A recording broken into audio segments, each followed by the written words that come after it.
जमात इस्लामी हिंद का यही पैगाम हिंदुस्तान के अंदर है कि हमारा जो असासी काम है और हमारी जो बुनियाद है वो कुरान मजीद है, नबी अकरम सल्लल्लाहु अलैहि वसल्लम की जिंदगी है। किताब और सुन्नत हमारी असास है, इसी की बुनियाद पर हमको काम करना है। वातसिमू बिहब्लिल्लाहि जमीअन वला तफर्रकू, अल्लाह ताला की रस्सी को मजबूती से पकड़ लो, आपस में इंतशार मुब्तला ना हो।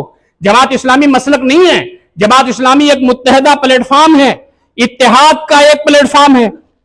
अहनाफ अपने मसलक पर रहते हुए यहां काम कर रहे हैं, शवाफे अपने मसलक पर रहते हुए यहां काम कर रहे हैं, अहले हदीस अपने मसलक पर रहते हुए काम कर रहे हैं। जमात इस्लामी के लोगों को यह मालूम है, उसके अरकान जब ये आहद करते हैं कि हम मसलक और इख्तिलाफी उसूल और जो इख्तिलाफी मामलात है उसको हवा नहीं देंगे, हम तमाम दीन इस्लाम के जो मुत्तफक अलैह उमूर हैं, हम घरों में क्यों बटे हुए हैं?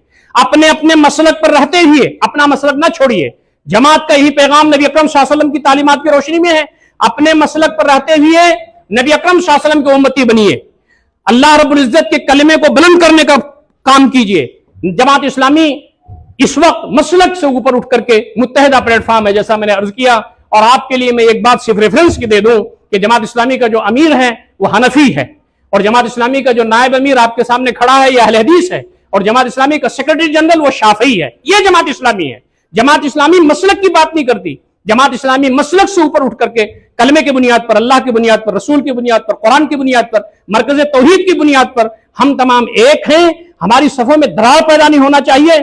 हम तमाम कभी भी ये नहीं हो सकता कि हम तमाम दूसरों के लिए इस्तेमाल हो जाएं। मुसलमान एक दूसरे मुसलमान के खिलाफ कभी भी एका नहीं कर सकता। दुनिया में जितने भी मुसलमान हैं हमारे भाई हैं, हिंदुस्तान में जितने इदारे हैं वो हमारे इदारे हैं, हिंदुस्तान में जितने उलमा हैं वो सब हमारे उलमा हैं, हिंदुस्तान में जितने भी मक़्सद फ़िक्र के लोग हैं सब हमारे भाई हैं। हम तमाम एक अल्लाह की इबादत करने वाले, एक नबी अकरम सल्लल्लाहु अलैहि वसल्लम को मानने वाले, कुरान मजीद जो हमारे किताब हिदायत है उसको दांतों से पकड़ने वाले, नबी रहमत सल्लल्लाहु अलैहि वसल्लम के रास्ते में चलने वाले।